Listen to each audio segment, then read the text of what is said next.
네, 시작하도록 하겠습니다. 네, 안녕하세요. 저 소프트웨어 정책연구소의 권영환이라고 합니다.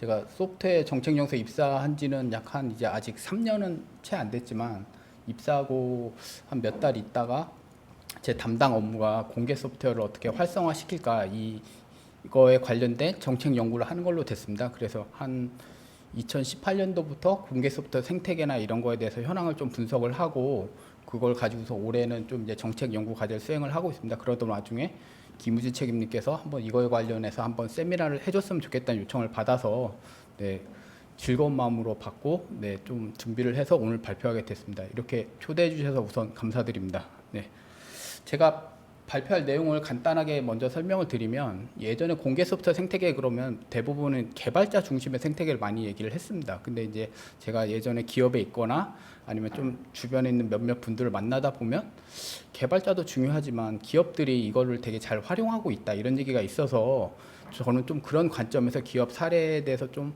조사를 하고 그거에 대해서 자체적으로 생각을 하고 그러고선 좀 관련된 정보들이 있나 궁금한 것들 찾아봐서 이제 그것들을 이제 정리한 자료입니다. 그 관점에서 봐주시면 굉장히 도움이 될 것 같습니다. 네, 그래서 크게 구성은 일단 공개 소프트웨어가 이게 많은 분들 공개 소프트웨어 뭔지는 대략적으로 아시지만 그 밑에 깔려 있는 다양한 여러 가지 뭐 특성이나 이런 거에 대해서는 좀 크게 고민 안 해보신 분들도 있을 것 같아서 이게 뭔지 한번 이제 가볍게 설명을 하고 그 다음에 글로벌 공개 소프트웨어 생태계가 뭔가 그러니까 보통 그 공개 소프트 전문가들이 만났을 때 하시는 얘기들도 있고 그 내용을 좀 더 저는 좀 자세하게 풀었다고 보시면 될 것 같습니다. 그리고 국내 공개 소프트 현황이라고 해서 그 나이파에서 매년 그 공개 소프트 시장 조사 보고 자료를 만들어내고 있거든요. 좀 그 자료를 위주로 해서 이것을 좀 제 나름대로 해석한 내용을 좀 발표를 하도록 하겠습니다. 그리고 마지막으로 요약과 시사점으로 해서 이 요약은 좀 그 앞에 있던 내용을 좀 정리를 하고 그 다음에 제 생각할 때는 시사점 부분에서 보면 최근에 글로벌 기업들이나 아니면 국내 대표 기업들도 보면 공개 소프트를 어떻게 활용을 할까 이거에 대해서 고민이 굉장히 많거든요. 그거 관련된 뭐 자기들끼리 협의체 비슷한 것도 만들고 하고 있는데 제 생각에는 특히 이제 우리나라에서도 공개 소프트 R&D가 점점 중요하다고 있는데 한번 이런 요소들도 한번 우리 R&D에서도 한번 고민을 해봐야 되지 않을까 싶은 것들을 좀 이 내용을 좀 잘 정리하신 분 내용이 있어서 그걸 추가적으로 요약을 한 걸로 해서 발표를 마무리 짓도록 하겠습니다. 네, 뭐 공개 소프트웨어는 기본 개념이 뭔지, 그 다음에 활용 이유, 생태계 확장, 그리고 글로벌 현황 이런 순서로 발표를 하도록 하겠습니다. 뭐 공개 소프트웨어라고 하면 일단 다들 들어보셨을 거고 모르냐 그럼 모른다는 분은 없을 테고 아냐 그러면 안다고 했을 때도 좀 짜웃하실 분들이 있을 것 같습니다. 근데 이제 제가 봤을 때 공개 소프트웨어 다양한 해석이 있는데 제가 봤을 때 크게 두 줄기가 있습니다. 하나는 자유 소프트웨어 관점에서 공개 소프트웨어가 있고 하나는 오픈소스 관점에서의 공개 소프트웨어가 있습니다. 솔직히 현재로서는 이 둘을 구분하는 게 큰 의미는 없지만 제가 이걸 설명하는 거는 이런 큰 출발선상에 큰 차이가 좀 있었다. 그리고 현재는 이 둘이 어떻게 하면 하모나이즈가 돼서 하나의 오픈소스 생태계가 되고 있습니다. 그래서 그 배경을 이해하기 위해서 일단 두 가지로 이제 구분을 해놨습니다. 그래서 자유 소프트웨어는 많은 분들이 아세요. 자유 소프트웨어 운동이라고 해서 80년대 리처드 스톨만이 주장을 해서 탄생한 거였고요. 그 당시만 하더라도 소프트웨어 산업이 막 탄생하는 시점이었기 때문에 그 과거와 달리 소프트웨어에 대한 지적 재산권 이런 거에 중요시되는 시점이라서 사람들이 점점 공개를 안 하고 이걸로 비즈니스화를 하고 있었습니다. 근데 과거에는 그런 거를 없이 그냥 누구나 다 공개를 하고 누구나 활용 가능하고 그래서 뭐 기술적 논의도 하고 그랬다 보니까 리처드 스톨만 입장에서는 왜 과거로의 그런 누구나 사용하고 누구나 그를 통해서 이제 같이 기술적인 논의를 해서 기술 발전하는 게 너무 좋았던 것이 아닐까 싶어서 이 자유 소프트웨어 운동을 주장한 게 아닌가 싶습니다. 그러다 보니까 그러니까 결국 소프트웨어를 공개하면 이게 다수가 이익을 볼 수 있다. 그런 생태계적인 효율성 측면에서 이제 이 운동이 출발한 게 아닌가 하는 생각이 듭니다. 그러고서 이제 자유라는 관점에 프리라는 용어를 썼는데 한국에 들어올 때 보면 당연히 뭐 영어 쓸 때 프리 그러면은 다들 일단 공짜 이런 생각이 드니까 아무래도 한국에선 더군다나 이게 소스 코드가 공개되어 있기 때문에 무료로 가져다 쓸 수도 있거든요. 그러니까 좀 더 이쪽에 디펜던시 좀 더 사람들이 많이 관심을 가졌고 이런 식으로 많이 활용이 됐습니다. 그리고 이런 배경에는 또 어떻게 보면 GPL이라는 라이센스가 있습니다. 어차피 GPL이라는 라이센스가 어떻게 보면 자유 소프트웨어 정신을 가장 잘 녹아내서 만든 그 소프트웨어 라이센스입니다. 여기서는 보면 이 소프트웨어를 누구나 가져가서 쓰면 써서 이제 개작을 하든 수정을 하든 아니면 어떤 활용을 해서 이제 변경을 하면 무조건 공개를 해야 됩니다. 그걸 2차 저작물이라 하는데 이걸 엄격하게 공개를 해야 되는 요구사항을 담았습니다. 그러다 보니까 내가 가져다 쓰고 내가 어떤 용도로 쓰다 보면 이걸 무조건 소스 코드를 공개를 해야 되니까 뭐 상업 활동을 하기 위한 기업들 입장에서는 어떻게 보면 그게 나의 영업 비밀일 수 있는데 이거를 공개를 하다 보니까 당연히 기업 활동에 저해가 되는 요소가 있어서 기업들은 좀 기피하는 측면이 있습니다. 우리나라에서도 국방 분야에서 한때 많은 분들이 있어요. 국방 분야는 공개 소프트웨어를 안 쓰잖아요. 이런 얘기를 하거든요. 근데 그게 제가 그래서 그 규정을 찾아봤었습니다. 그러니까 거기선 뭐라고 되어 있냐면 공개 소프트웨어 쓰지 말라는 게 아니라 소프트웨어 라이센스상 소프트웨어 공개 의무가 있는 공개 소프트웨어를 쓰지 말라고 되어 있는 겁니다. 그러니까 근데 지금 이렇게 말할 때 자유 소프트웨어에서 GPL 라이센스가 가진 공개 의무를 가진 소프트웨어 자유 소프트웨어는 국방부에서는 못 쓰는 겁니다. 그러니까 이런 하나의 트렌드가 있고 또 다른 오픈소스 트렌드는 얘는 출발 자체가 이런 어떻게 보면 철학적 논의라기보다는 공개 소프트웨어를 어떻게 상업적으로 활용을 할 수 있을까 이런 관점에서 출발한 게 이제 오픈소스입니다. 뭐 다들 아시겠지만 1차 브라우저 전쟁 했을 때 네스캐페가 완전히 참패를 하고 시장에서 거의 퇴출됐죠. 그러니까 네스캐페 입장에서는 이걸로 이 1차 브라우저 전쟁에서 그 실패를 어떻게 극복을 할까라는 그 전략적 측면에서 접근을 하다가 자기들의 소프트웨어 소스 코드를 아예 공개를 해버렸거든요. 그때 만들어진 게 모질라 재단이고요. 그러면서 그걸 통해서 이제 다양한 사람들이 참여를 하고 아니면 그걸 통해서 누군가가 뭐 새로운 비즈니스를 만든다던가 이렇게 하기 위해서 이제 공개를 했었습니다. 그러고 나서 보니까 이제 몇몇 기업들이 모여봤을 때, 저 방식이 나쁘진 않은 것 같은데라는 생각이 들어서 아마 98년도 말에 좀 어떻게 보면 소프트웨어 분야에 이제 좀 저명한 영향력 있는 분들이 모여서 만든 게 오픈소스의 개념입니다. 이 오픈소스 개념은 그러다 보니까 탄생했을 때부터 2차 저작물의 소스 코드를 공개하라는 거를 기본 요건에 넣지 않았습니다. 내가 공개를 해서 이 공개를 한 소스 코드를 누구나 마음대로 가져가다 쓸 수 있지만 진짜 마음대로 공개 의미도 마음대로입니다. 그러니까 기업들 입장에서는 땡큐인 거죠. 내가 좋은 그 공개 소프트 가져다 썼는데 당연히 이걸 어디에다 납품을 하던 아니면 기능 개발을 하든 변경을 하던 했을 때 보면 그게 어떻게 보면 자기의 역량인데 이걸 공개하지 않아도 되는 게 오픈소스입니다.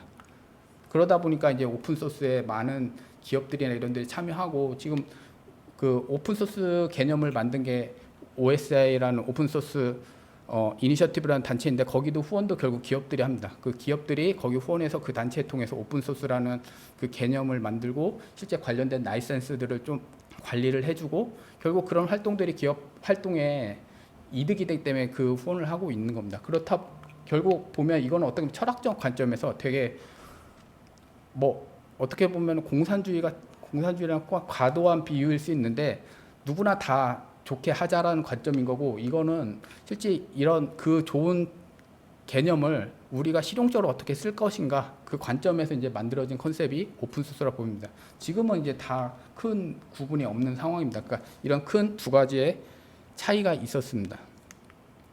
그런데 왜 오픈소스가 중요해질까? 저는 개인적으로 생각했을 때 보면 제 개인적인 생각은 소프트웨어가 점점 고도화되고 있다고 생각합니다. 처음에 소프트웨어가 탄생했을 때는 어떤 개발자 혼자 개발하거나 아니면 그거보다 좀 복잡한 거는 몇 명이서 같이 개발하거나 아니면 회사에서 개발하거나 그 정도 개발한 걸 가지고 누구한테 팔고 그 개발한 소프트웨어를 뭐 그 사람들이 그걸 써서 어떤 뭐 부가가치를 생산하기 위한 활동을 하던 그런 거였는데 요새는 그걸 넘어서 진짜 소프트웨어가 일단 너무 다양해지고 기술적으로 복합도가 되게 올랐을 때 이 뭐 클라우드 서비스만 하더라도 보면 그 속에는 많은 기술적인 노하우가 들어가 있거든요. 근데 그 기술 분야도 되게 다양하고 한 사람이 모든 것을 다 알 수는 없는 상황이 된 게 아닌가 싶습니다. 당연히 한 사람이 모든 걸 알기 때문에 협업이나 이런 가치들이 중요해지고 그럼 협업을 어떻게 할 수 있을까?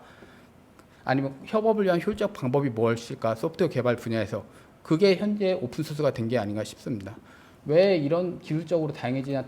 그 원인 중에 하나는 저는 소프트웨어를 사용하는 분야가 옛날과 달리 많이 다양했습니다. 옛날에는 진짜 뭐 IT 분야에서 썼지만 요새는 뭐 금융이라든가 제조라든가 스마트팜 같은 것도 다 제조, 뭐 의료, 통신, 유통, 요새는 솔직히 소프트웨어를 안 쓰는 분야가 없다고 할 정도로 많이 쓰다 보니까 거기서 파생되는 다양한 요구사항들이 있고, 그럼 그 요구사항들을 만족하는 소프트웨어를 개발하는 게 중요해졌고, 그리고 이제 분야가 다른 사람들끼리 협업을 하려면 당연히 의사소통이 중요해졌고, 그렇게 하려고 하다 보니까 당연히 공개 소프트웨어가 부각이 되는 게 아닌가 싶습니다. 뭐 좋은 오픈 소스가 있으면 그걸 가져다 써서 성능이나 품질을 쉽게 올릴 수 있고, 아니면 기술 혁신을 좀 더 빠르게 할 수 있고, 당연히 좋은 소프트웨어를 가져다 쓰니까 투입 자원이나 개발 기간이 줄어들고 당연히 효율적이다 보니까 기업들이 관심을 가지는 게 아닌가 싶습니다. 그리고 또 하나, 좋은 오픈 소스가 있는데 소스 코드를 내가 볼 수 있기 때문에 내가 원하는 것만큼 뭐 새로운 구조를 변경할 수도 있고, 아니면 새로운 뭐 알고리즘 추가할 수 있고, 이게 자유롭습니다. 그러다 보니까 이렇게 협업이나 협력을 하기에 최상의 소프트웨어 개발 방식이 공개 소프트웨어 개발 방식이라고 생각이 듭니다. 그러다 보니까 뭐 최근 이루어지는 신기술 개발들이나 이런 것도 혼자서 개발할 수 있으면 굳이 남과 협업을 할 필요가 없지만, 남과 협업을 해서 좀 더 기술 혁신을 빠르게 하기 위해서 뭐 아무튼 이런 다양한 공개 소프트웨어 장점을 활용하기 위한 공개 소프트웨어가 중요해진 게 아닌가 하는 생각이 듭니다.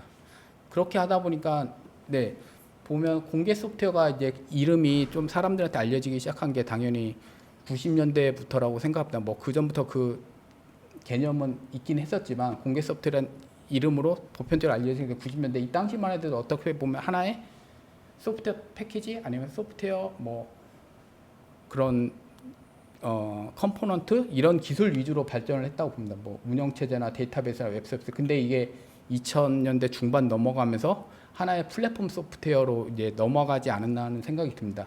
그래서 뭐 안드로이드 당연히 운영체제에 들어가 있고 데이터베이스 들어가 있고 웹서비스도 들어가 있고, 그러니까 이런 기술들을 활용해서 새로운 플랫폼을 만들었고, 뭐 빅데이터인 하드, 뭐 클라우드, 인공지능, 블록체인 이런 좀 더 그 기술의 난이도나 아니면 규모가 커진 걸로 넘어갔고, 최근에는 이런 오픈소스를 활용하는 게 단순히 저런 그 플랫폼이나 핵심 소프트웨어 기술 말고 아예 산업 쪽에서 뭐 커넥티드 카라던가 자율주행이라든가 스마트 시티라든가 스마트홈 이런 쪽으로 이제 다양한 산업 분야에서도 이제 공개 소프트웨어가 활용하는 이제 그런 단체들이나 기업들이 많이 나오고 있는 상황입니다. 아직 이쪽 산업 소프트웨어 기술 쪽은 어떻게 보면 트렌드상 이게 거의 메인이 되진 않았지만, 하지만 이제 이것도 시간이 지나면 이쪽 분야의 기술들도 결국은 시장에서 안착이 되고 하면 결국은 공개 소프트웨어가 결국은 모든 소프트웨어 세상을 먹는다 이런 표현이 하시는 분들도 있을 정도로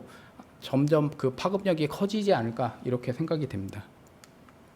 네, 이거는 블랙덕의 자료인데, 블랙덕이 시놉시스라는 회사가 블랙덕을 인수했습니다. 그쪽 자료인데, 결국 다양한 산업 분야에서 소프트웨어를 검증을 해봤더니 공개 소프트웨어 활용률이 보편적으로 90%를 넘더라, 이런 조사가 있었고, 그리고 실제 그 소프트웨어를 들여다봤더니 소스 코드의 비중에서 공개 소프트웨어 비중이 대략적으로 60%가 된다, 이런 조사가 있을 정도로 우리가 모르게 공개 소프트웨어가 이미 이런 산업 영역에서는 많은 비중을 차지하고 있습니다. 네, 그래서 이와 같이 이제 그 전체적인 공개 소프트웨어가 지금 우리 주변에 얼마나 다가왔는지 이런 것까지 말씀을 드렸고, 이제 그러면 그 실제 공개 소프트웨어 생태계가 어떻게 돌아가는지 그거에 대해서 좀 발표를 하도록 하겠습니다. 그러니까 앞에서도 말씀드렸듯이 여기 공개 소프트웨어 생태계 변화에서 말씀드렸듯이 과거의 공개 소프트웨어에 대해서 좀 잘 아시던 분들이 얘기하시는 거랑 좀 전 다르게 약간 해석을 했거든요. 그래서 이 과정에 이 내용을 말씀드리기 전에 실제 그 왜 이런 결론을 도출을 했는지 그 내용을 좀 앞에서 설명을 하도록 하겠습니다. 네, 제가 좀 유의미하게 봤던 자료는 이겁니다. 기터브 옥토버스라고 기터브에서 매년 자기들의 기터브 동향이나 아니면 소개 자료를 내는데, 2016년도에 냈던 자료에 보면 2010년에는 뭐 실제 개인이나 어떤 기관 소속이나 뭐 동일하게 이제 어떤 공개 소프트웨어 활동을 했는데 2016 가니까 이게 어마어마하게 차이가 났습니다. 그러니까 과거에 공개 소프트웨어 활성화를 하기 위해서는 개발자들이 자발적인 참여가 중요하다고 했는데, 실제 기터브에서 공개 소프트웨어 활동을 봤더니 이런 기관 소속이 굉장히 많았, 85% 다수를 차지했습니다.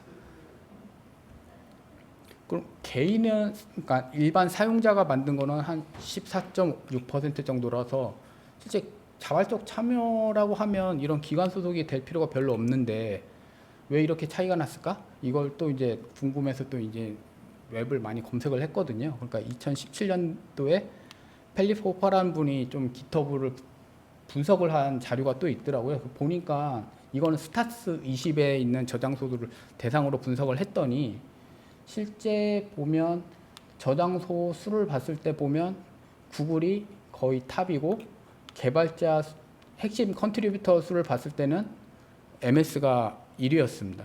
그리고 그 기업들 외에도 좀 그나마 활동을 많이 하는 기관들을 찾아봤더니 뭐 네드햇, 뭐 아마존, 그리고 깃허브 이제 URL이나 이런 걸 쓰는 사람들이었죠. 알리바바, 우버, 뭐 인텔 대부분 기업이었습니다. 아파치라는 것만 제 기억에는 여기만 하나의 재단이 아파치 재단인 거죠. 이 빼놓고서는 거의 다 기업이었습니다. 피보탈이라는 것도 보면 클라우드 쪽에서 최근에 되게 뜨고 있는 기업들 중에 하나인 거죠. 경쟁력이 강한. 그리고 우버도 그렇고. 그러니까 결국은 공개 소프트가 최근에 2010년대 들어와서 활성화됐던 배경은 결국 이들 기업이라는 거죠. 그리고 여기 있던 리스트에 있던 기업들을 또 봤더니 알파벳, 뭐 아마존, MS, 알리바바. 얘네들은 아시다시피 뭐 이게 18년 자료라서 그런데 글로벌 시가총액 봤을 때는 탑에 들어가는 기업인 거죠.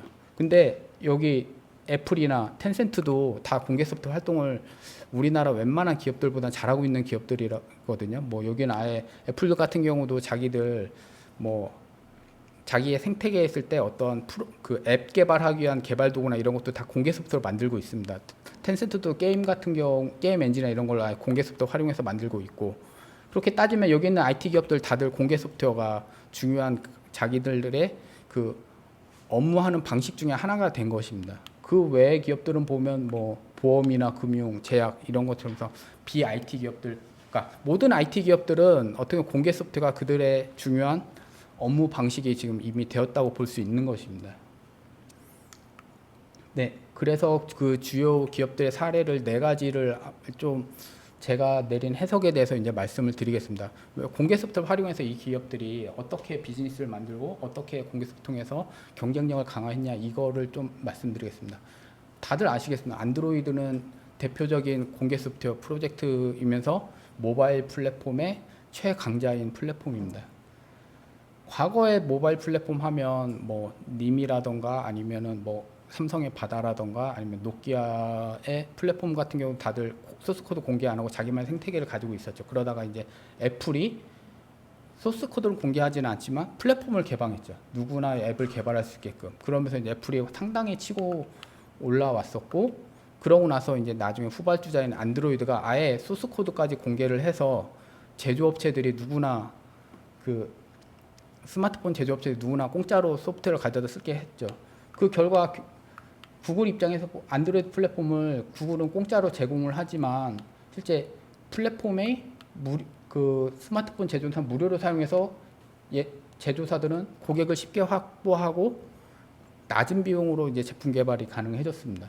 서비스 제공자들도 스마트폰 제조사들이 많아진다는 얘기는 결국 잠재적인 고객이 늘어난다는 거고 당연히 매출이 늘어날 수 있고 그러니까 안드로이드 플랫폼에서 이제 서비스나 앱을 개발했고 고객들 입장에서는 뭐 폰을 사용하고 앱 구매해서 쓰긴 하지만 다양한 앱이 많아지고 다양한 스마트폰이 많으니까 이게 그러니까 어떻게 보면 경제적 관점에서 좀 더 가치가 있는 거죠. 내가 들였던 비용보다 다양한 서비스를 이용할 수 있고 핸드폰은 저렴하고 그러니까 이제 고객은 늘어나고 그 속에서 이제 구글은 당연히 플랫폼을 무료로 공개하고 나서 실제 이 개발을 할 때 제조사들이 이런 기능 추가해 주세요. 우리랑 같이 개발합시다. 이런 것도 있고 서비스 개발자들 우리 서비스 이런 거 하고 싶은데 이런 소스 코드가 필요해요. 그럼 같이 이쪽에서도 참여해서 같이 개발합니다. 그러니까 당연히 개발 비용은 플랫폼 개발 비용은 구글 입장에서는 적어지죠.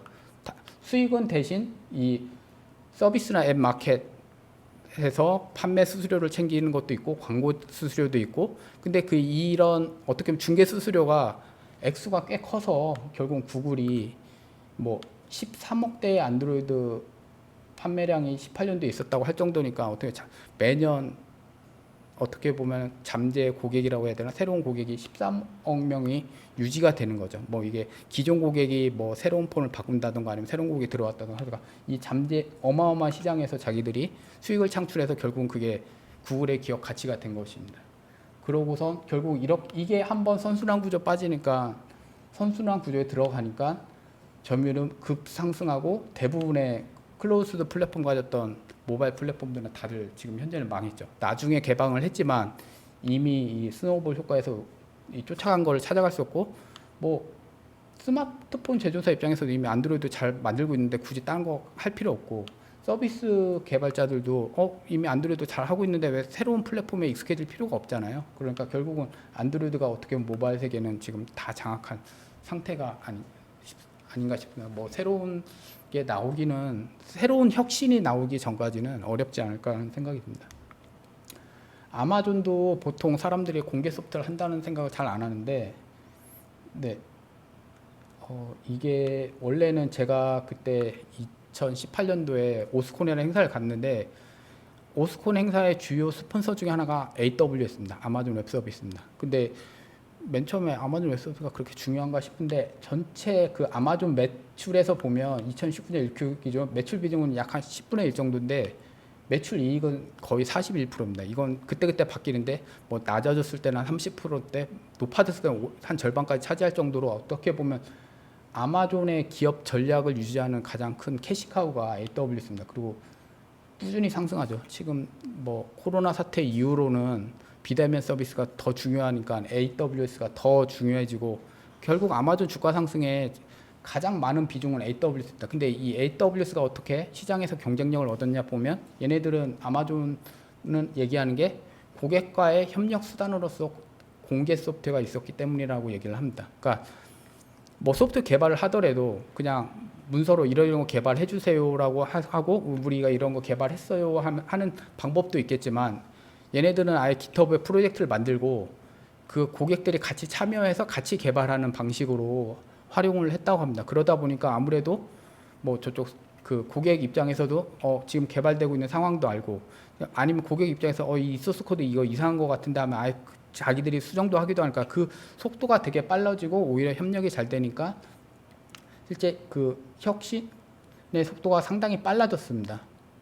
그러면서 이제 당연히 아마존 웹 서비스에 들어가는 기능들이 굉장히 많을 거예요. 한 10년 전만 하더라도 AWS 홈페이지 들어가 보면 거기 들어갔던 뭐 서비스나 아니면 선택할 수 있는 게 많지 않았었거든요. 근데 지금은 딱 보는 순간 너무 많아서 이게 다 뭔지도 모른다고 할 정도로 그 기능들이 굉장히 많아졌거든요. 그 기능들은 결국 고객들이 원하는 서비스였던 거고 그걸 맞추기 위해서 아마존이 공개 소프트웨어에서 많은 프로젝트를 만들고 그 프로젝트를 통해서 서비스의 품질이나 성능이나 아니면 다양성이나 이런 거를 아마존이 얻을 수 있었습니다.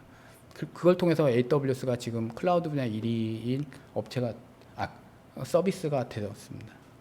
그리고 이거는 매년 그 16년, 17년, 18년 아마존에서 참여하는 오픈소스 프로젝트의 수를 의미하는 겁니다. 보면 매년 어마어마하게 늘어나고 있습니다. 네, 그 다음에 MS입니다. MS도 결국은 클라우드 서비스가 현재 지금 가장 어떻게 보면 핵심 사업 영역이 됐는데 MS가 과거에는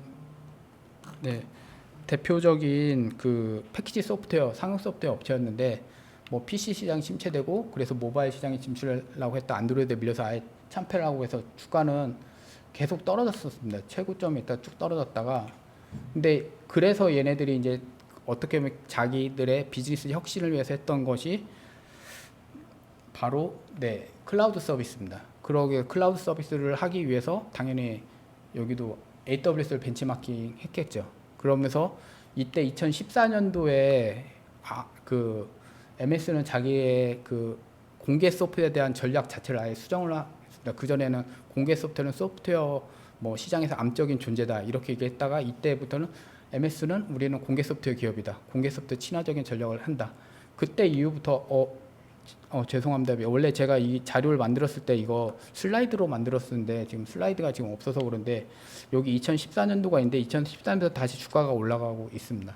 그래서 요새 코로나 터진 다음부터 어떻게 보면 수혜주가 또 IMS가 됐는데 결국은 이런 클라우드 서비스 어떻게 보면 과거에 패키지 소프트웨어 한 회사가 만들 수 있는 영역이 아니라 어떻게 보면 좀 더 기술이 고도화되고 아니면 미래의 기술에 이제 할 수 있게끔 공개 소프트웨어를 통해서 그런 새로운 신기술을 빠르게 습득을 함으로써 기업이 혁신되고 뭐 시장에서 이제 다시 그 가치를 인정받아서 상승하게 되었습니다.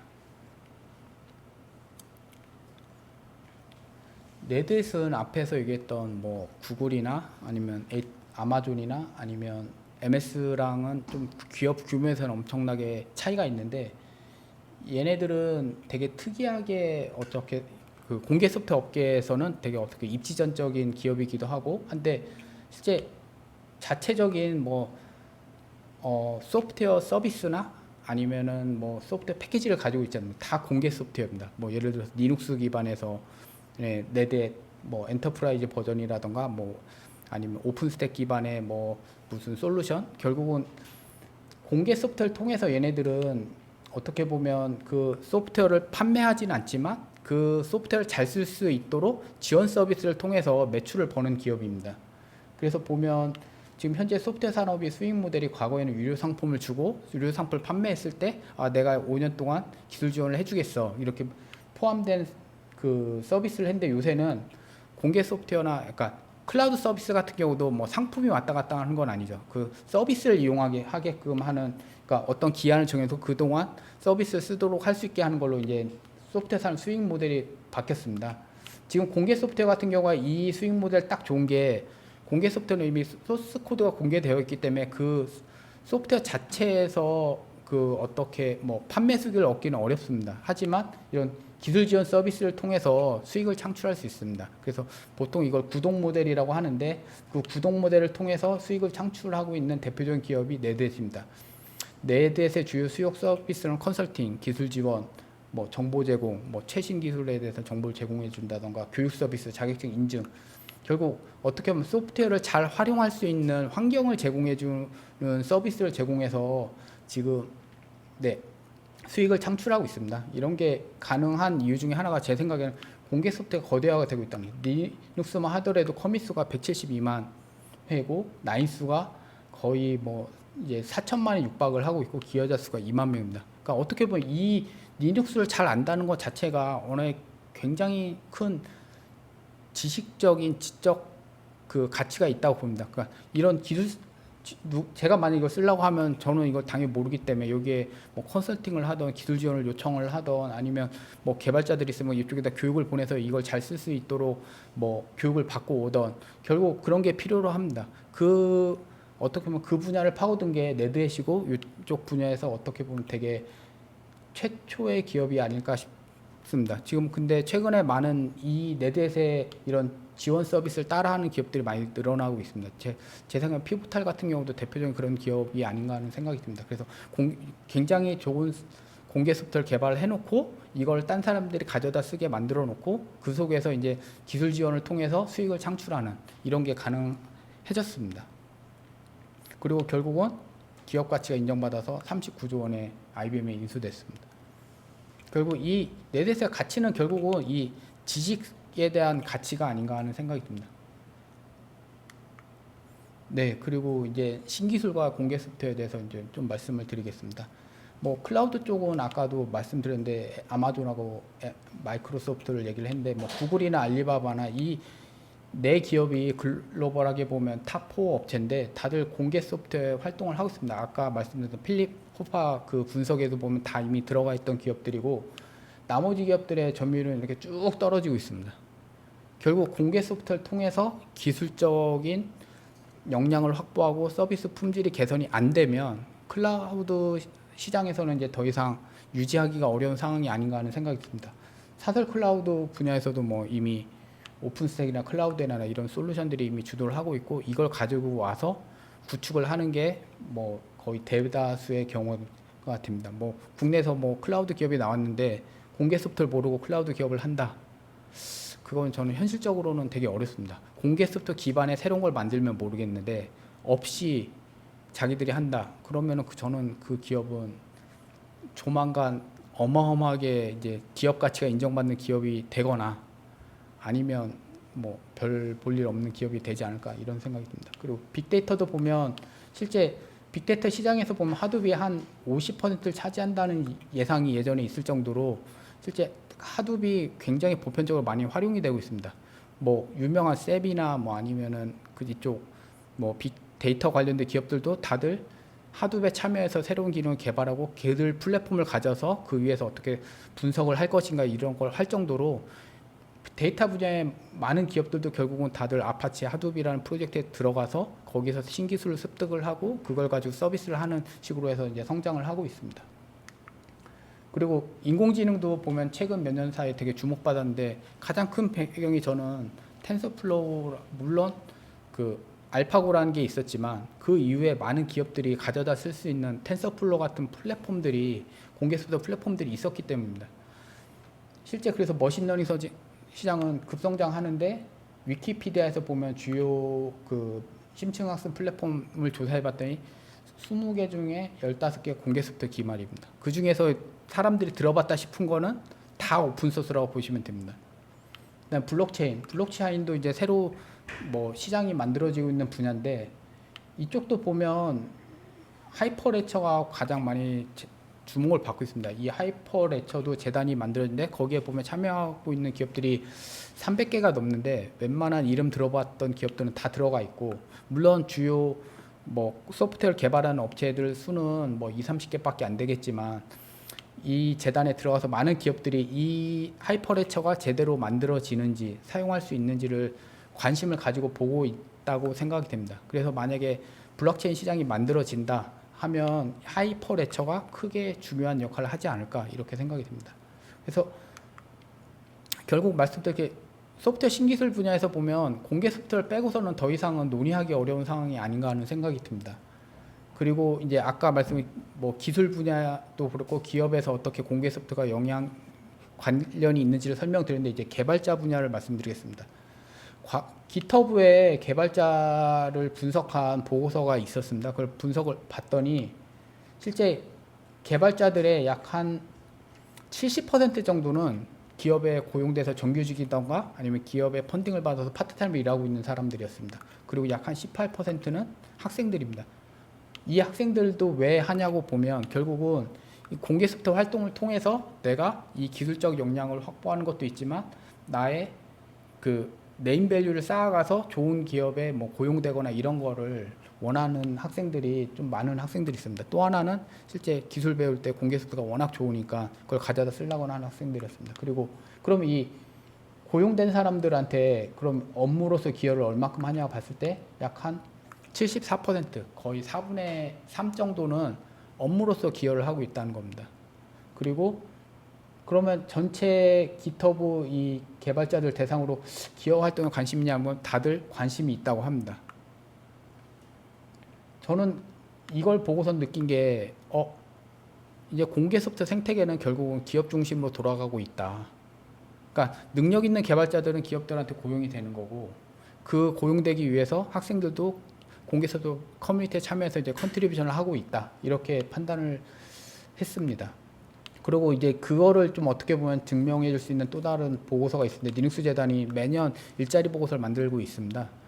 근데 보면 2016, 18년도 보면 인사 매니저들의 한 절반 이상은 오픈소스 관련된 분야에서 고용은 늘어날 거라고 보고 있습니다.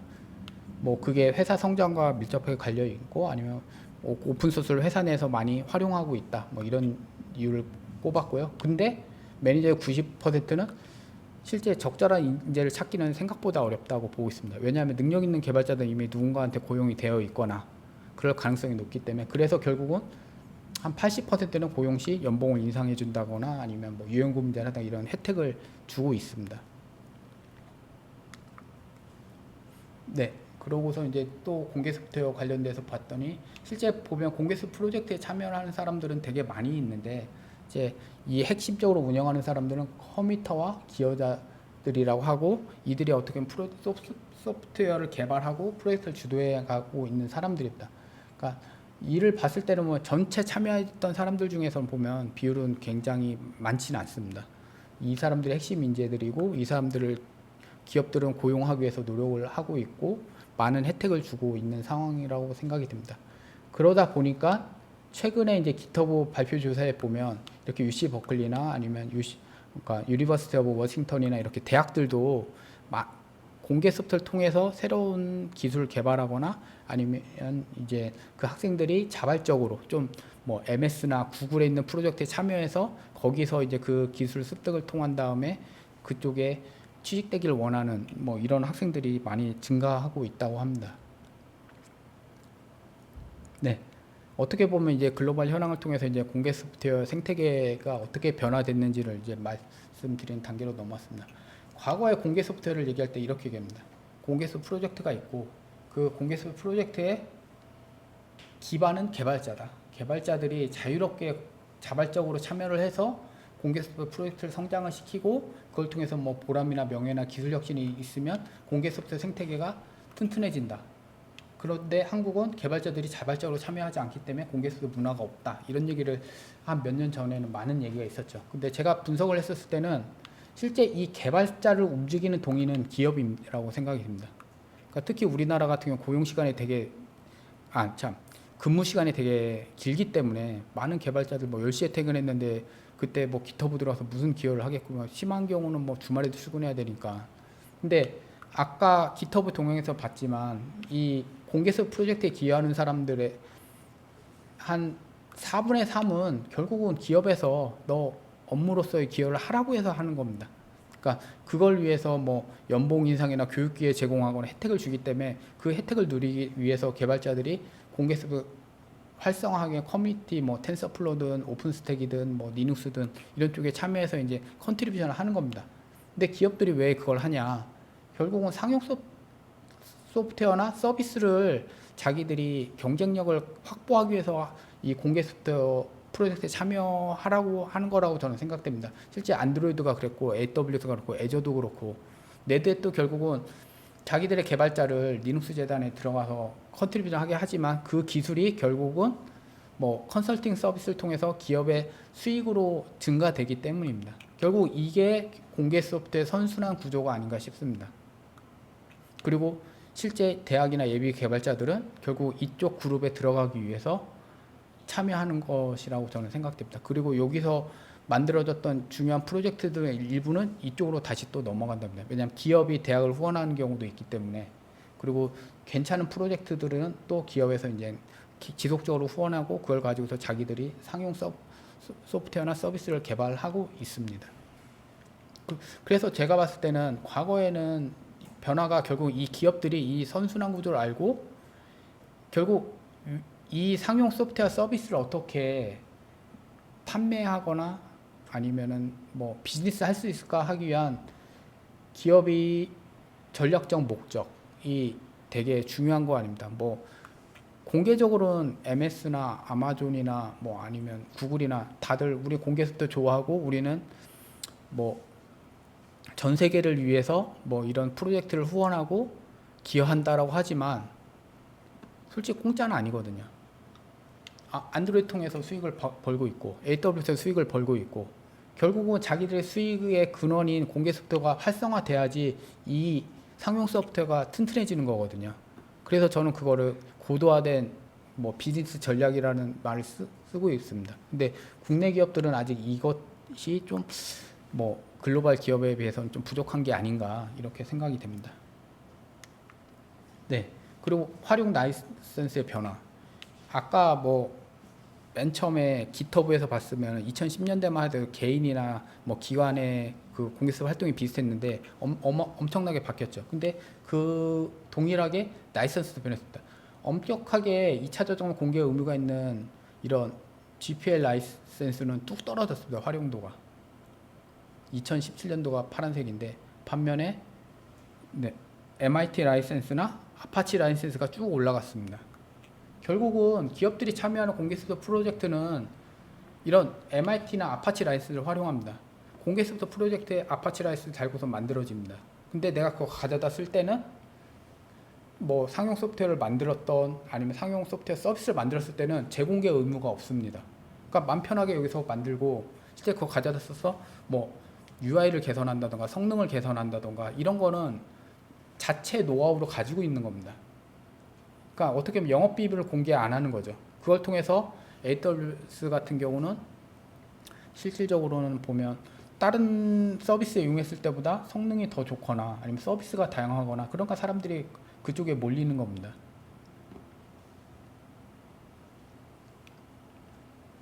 네, 이와 같이 라이센스 변화가 있었습니다. 네, 그리고 이거는 어떻게 보면 앞에 있던 거 정리를 하면 과거에 보통 공개 소프트 하면은 아니 공개 소프트 개발하면 무조건 공개를 해야 되는데 내가 돈을 벌 수 없지 않냐 하는데 실제 기업들의 사례를 보면 돈 벌고 있는 사례들이 꽤 있습니다. 보면 라이센스 특징을 이용합니다. 듀얼 라이센스를 합니다. 이게 이 동일한 소프트에 하나는 무료 공개 소프트웨어 라이센스를 붙이고 GPL 라이센스 붙이고 하나는 이러이런 경우에는 그러니까 내가 저작권자, 내가 이 소프트웨어의 지적 재산권을 가지고 있으니까 나와 라이센스를 독자적인 라이센스를 맺으면 너는 가져다 쓸 수 있어. 코드 공개 조항이 없이. 이렇게 이제 듀얼 라이센스를 붙이는 겁니다. 근데 나와 라이센스 계약을 맺지 않고 이걸 쓰게 되면 GPL에 따라서 너는 소프트웨어를 무조건 공개를 해야 돼.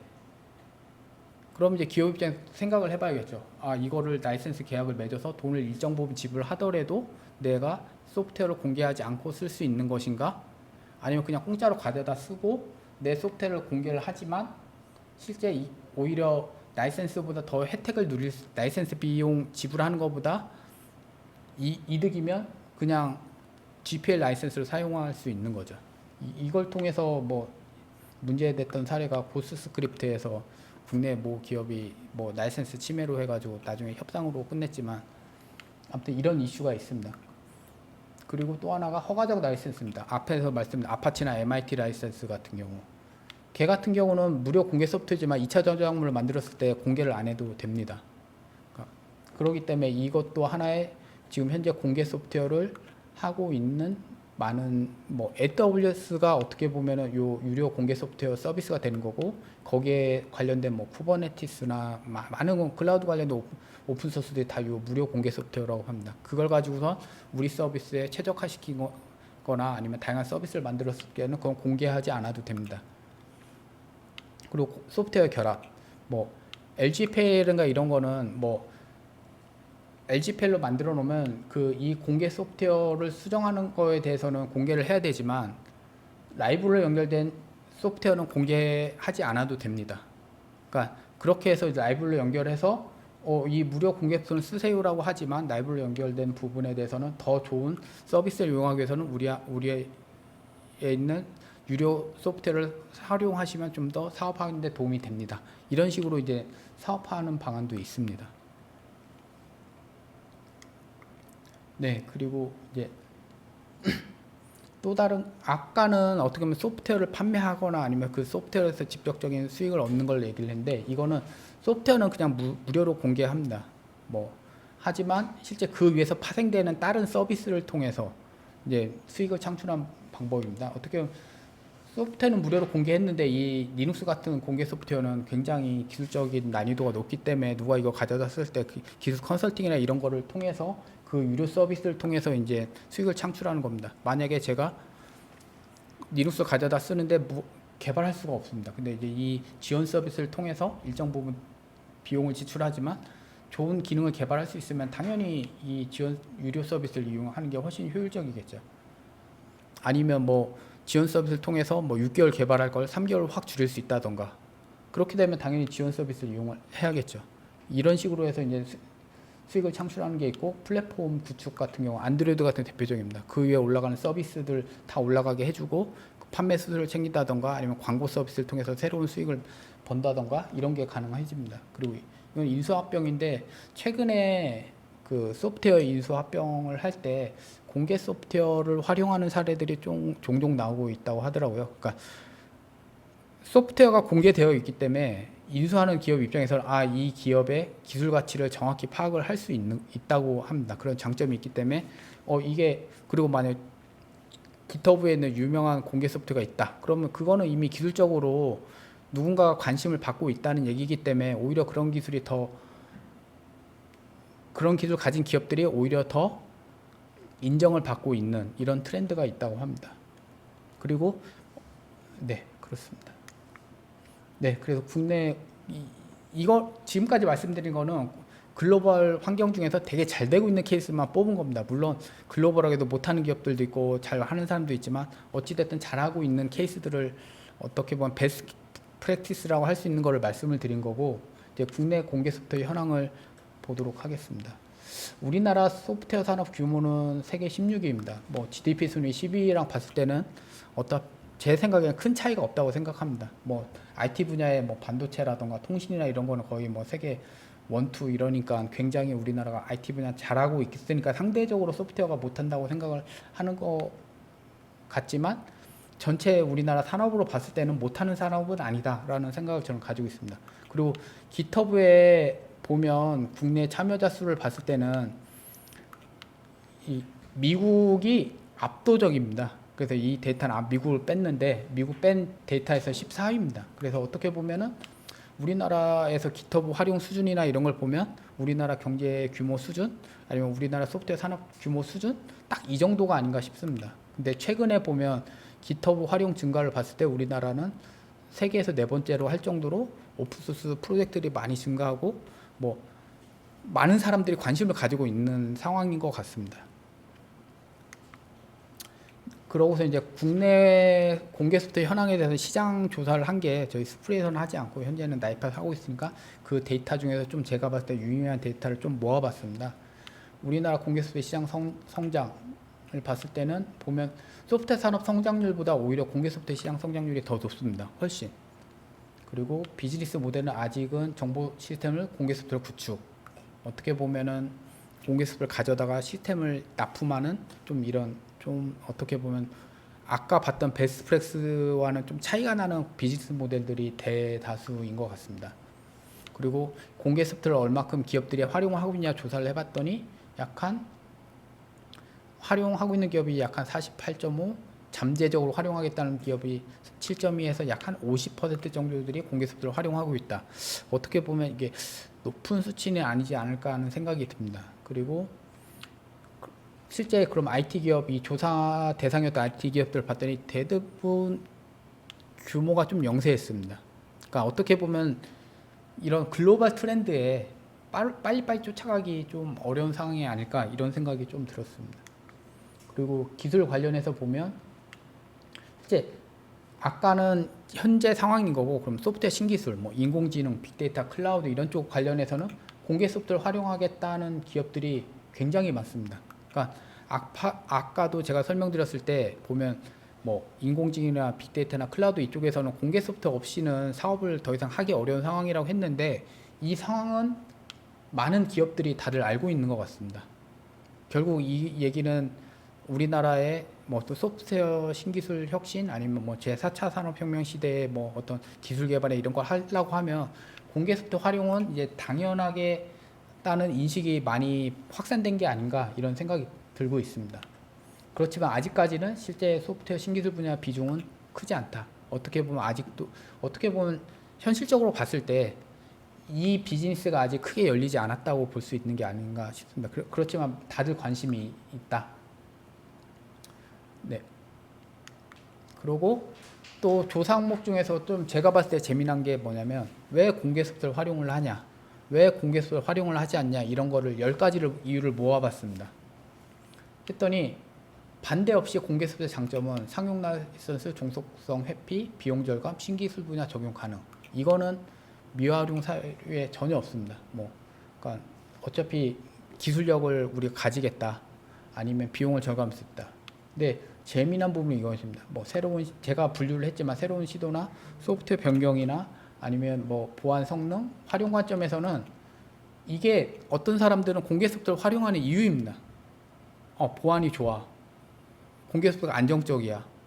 그리고 뭐 신속한 패치를 통해서 외부 지원이 있어서 내가 소프트웨어를 좀 안정적으로 쓸 수 있어. 그리고 이미 다른 사람들 많이 가져다 썼기 때문에 뭐 이거는 신뢰할 수 있어요. 이런. 근데 안 쓰는 사람들은 반대입니다. 네. 새로운 소프트웨어 할 때 상용 소프트웨어가 더 좋다.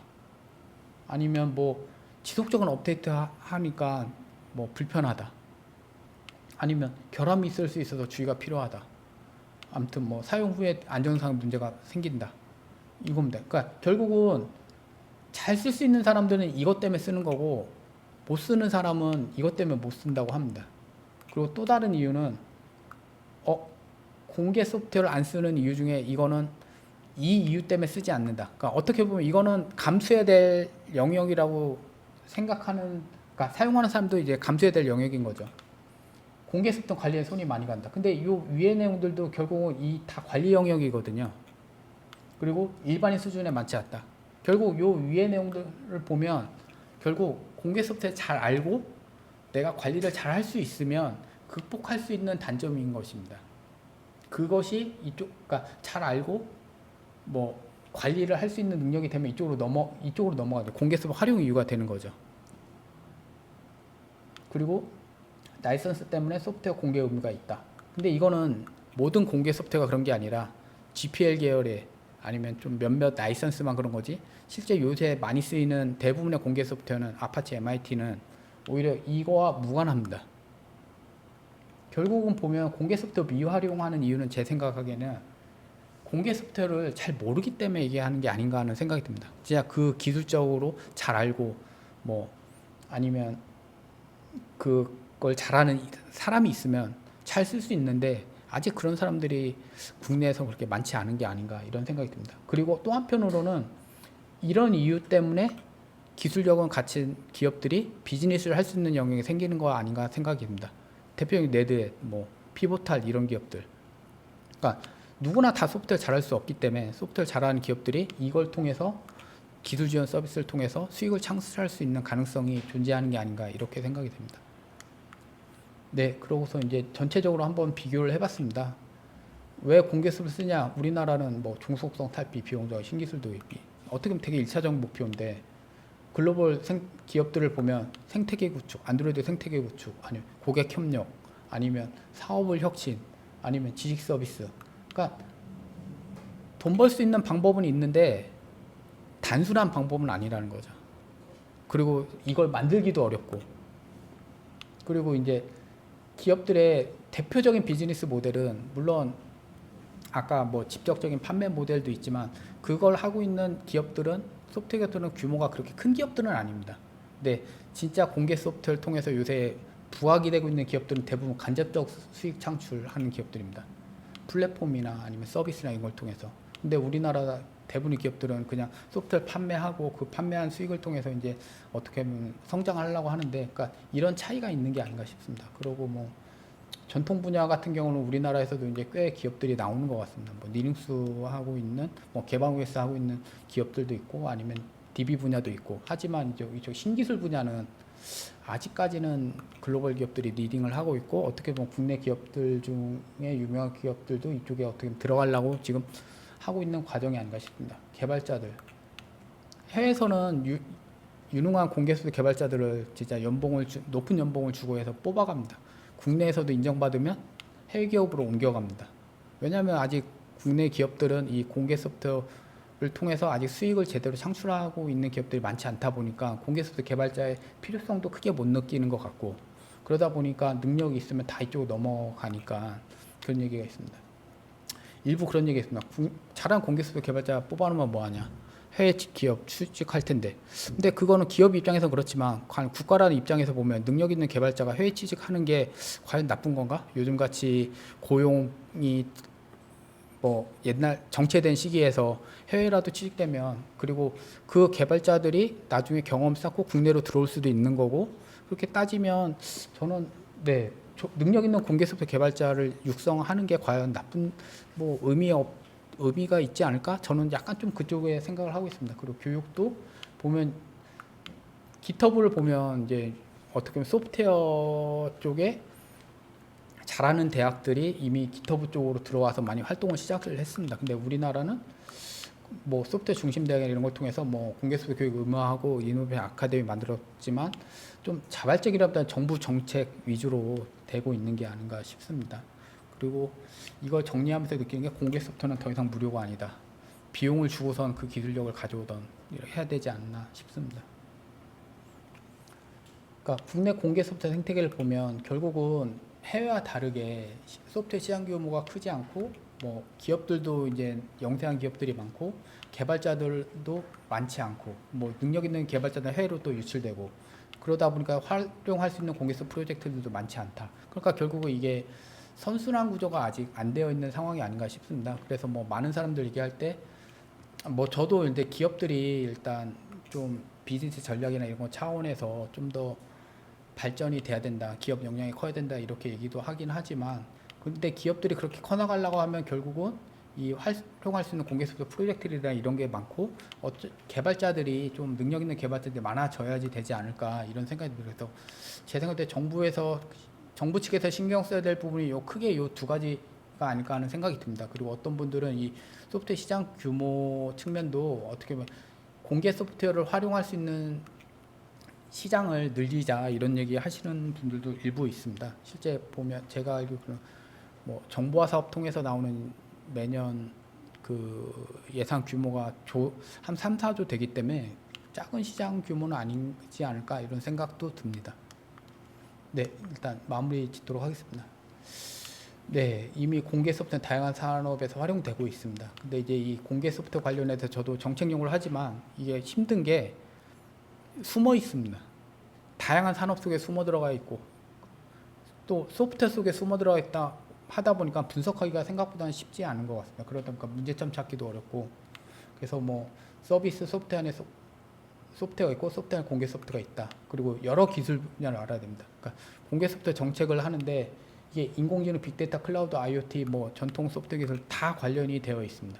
근데 이제 그쪽 기술에서 봤을 때는 공개 소프트웨어는 또 비중이 작습니다. 그러니까 전체적으로 봤을 때 공개 소프트웨어가 큰 것 같은데 쪼개져 있다 보니까 좀 이런 어려움이 있습니다. 그리고 이제 이런 생태계에 대한 전반적인 이해 통해야 되지 않을까 싶습니다. 근데 아무튼 제가 생각할 때 공개 소프트웨어 생태계 중심은 이제 기업이다. 그러니까 기업들이 개발자들을 고용을 해야 되고 좋은 공개 소프트웨어 프로젝트를 만들어야 되고 그걸 통해서 시장을 만들어야 된다. 그래서 어떻게 보면 이게 국내로 활성화되지 않았는데 좀 그런 걸 활성화시킬 수 있는 방법을 고민을 해봐야 되지 않을까 생각됩니다. 그리고 이게 어려운 점이 비즈니스 생태가 일단 복잡하다. 과거와 달리. 그러니까 아까 제가 이제 단순화된 분류를 해놔서 6개를 예를 들었는데 이게 떨어져서 동작하는 건 아닙니다. 이렇게 하나로 묶여서 동작을 하는 거지. 그러니까 그거를 이제 분해 쪼개서 이제 그렇게 단순화시킨 거지. 실제적으로는 이런 서로 연관된 관계 속에서 이제 돌아가다 보니까 그걸 포괄적으로 보기는 좀 어렵지 않았나 이런 생각이 듭니다. 네. 그리고 뭐 요약적으로 나오면 결국 공개 소프트웨어 주도권이 어떻게 보면 산업 주도권이 돼간다.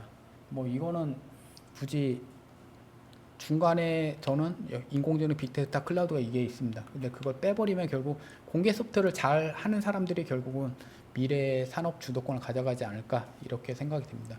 뭐 그래서 이제 그거에 대해서 다양한 말을 풀어놨는데, 네, 뭐 아까 다 대부분 말씀을 드린 거라 생각을 들고 그래서 결국 키워드가 제가 생각할 때 기술 경쟁력을 어떻게 공개 소프트웨어에서 강화시킬 것인가 아니면 산업 경쟁력을 어떻게 강화시킬 것인가 이게 중요하지 않을까 이렇게 생각이 됩니다.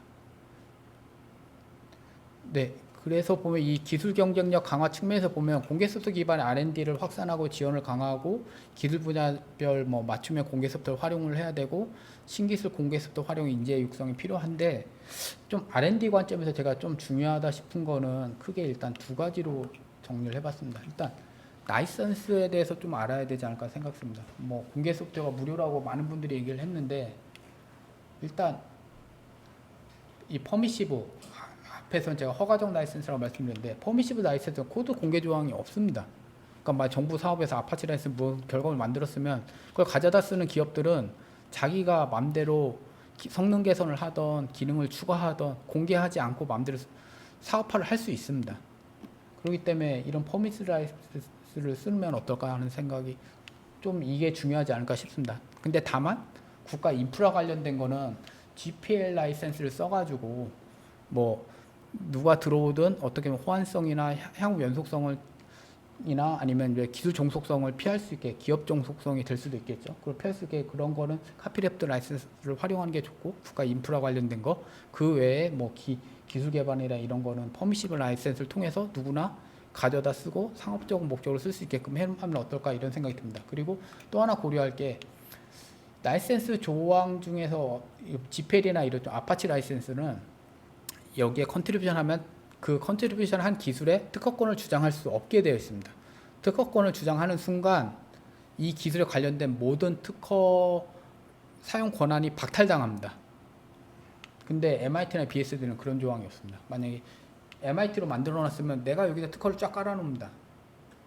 그리고 그게 만들어졌으면 이걸 가져다 쓰는 사람은 나중에 내 특허 썼네? 주장하기가 훨씬 좋습니다. 왜냐면 그거 가져다 쓰면 당연히 특허권이 매핑이 되어 있으니까, 관련이 있으니까.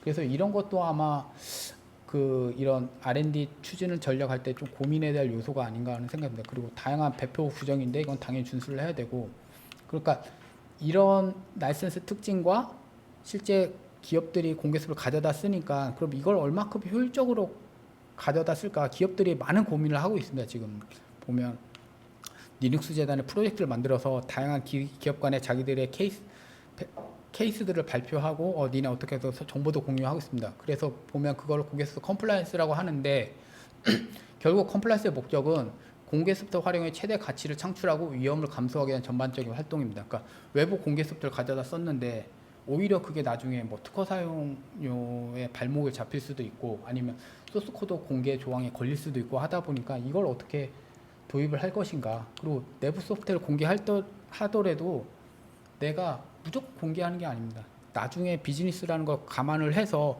필요한 부분만 공개를 하고 그때 공개했을 때 이거는 좀 인프라 관련된 거야? 그럼 GPL로 붙이고 이거는 뭐 나중에 안드로이드 같은 경우 아파치 라이센스를 붙여 놓은 게 이거는 안드로이드 기여하는 사람들은 특허권 주장을 할 수가 없습니다. 그러니까 아파치 라이센스를 가져다 씁니다. 뭐 그런 식으로 해서 공개할 때 이런 것을 고민을 한 다음에 공개를 해야 되고 기여할 때도 어떤 부분을 기여할지 최근에 봤던 구글의 공개수부터 관련된 문서 내용 중에서는 구글은 이게 진짜 기술적으로 가치가 있는 거면 기여하지 말라고 되어 있습니다.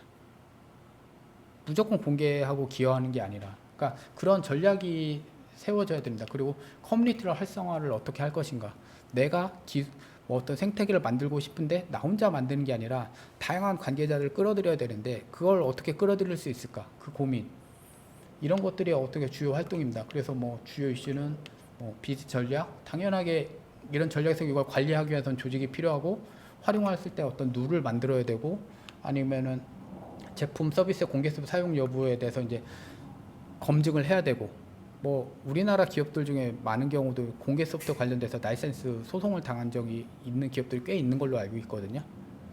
그러니까 그런 것들이 이제 기업들한테 되게 중요해지고 있습니다. 그리고 내부 특허 기술 공개 소프트웨어 뭐 이게 어떤 라이센스냐에 따라서는 뭐 공개 소프트웨어 할 수도 있는 거고 안 할 수도 있는 거고 아니면 기술이 진짜 이거는 앞으로 누구나 다 쓸 수 있는 기술이면 괜히 내가 공개 소프트웨어로 만들 필요 전혀 없는 겁니다. 그리고 뭐 개발 관리 검증 그러니까 보면 공개 소프트웨어 개발이 대부분 GitHub에서 이루어지기 때문에 기업들은 이것이 어떻게 제대로 관리를 하고 있는지도 되게 중요한 이슈입니다. 그러니까 누가 얼마큼 기여를 했고 이게 얼마큼 의미가 있고 뭐 누가 가져다 쓰고 있고 그리고 실제 그걸 검증을 할 수 있는 도구나 이런 쪽도 꽤 많이 활성화되어 있습니다. 그리고 복잡하다 보니까 그걸 교육을 통해서 사람들이 이런 걸 인지하고 어떻게 공개 소프트웨어를 잘 할 수 있게끔 하는 이런 교육들도 많이 하고 있습니다. 이런 부분들이 어떻게 보면 저는 국가 R&D 측면에서도 좀 더 공개 소프트웨어라는 R&D를 제대로 하기 위해서는 좀 많은 사람들이 같이 고민을 해야 될 영역이 아닌가 이런 생각이 듭니다. 그리고 뭐 저는 얘기합니다. 공개 소프트가 되게 중요하다는 거 그 말씀도 맞고 근데 우리가 기술을 한 거를 무조건 공개해야 되는 게 맞냐 그 말씀도 맞다고 생각합니다. 그럼 그 접점이 무엇인가에 대해서 고민을 해봐야 되는 거고 실제 그걸 하기 위해서 어떤 가이드나 아니면은 관리나 이런 것들도 어떻게 할 것인지 그것도 좀 고민을 해봐야 되지 않을까 이렇게 생각이 됩니다. 네, 이상으로 긴 시간 동안 들어주셔서 감사드립니다. 제가 좀 말이 길어져서 네, 죄송합니다.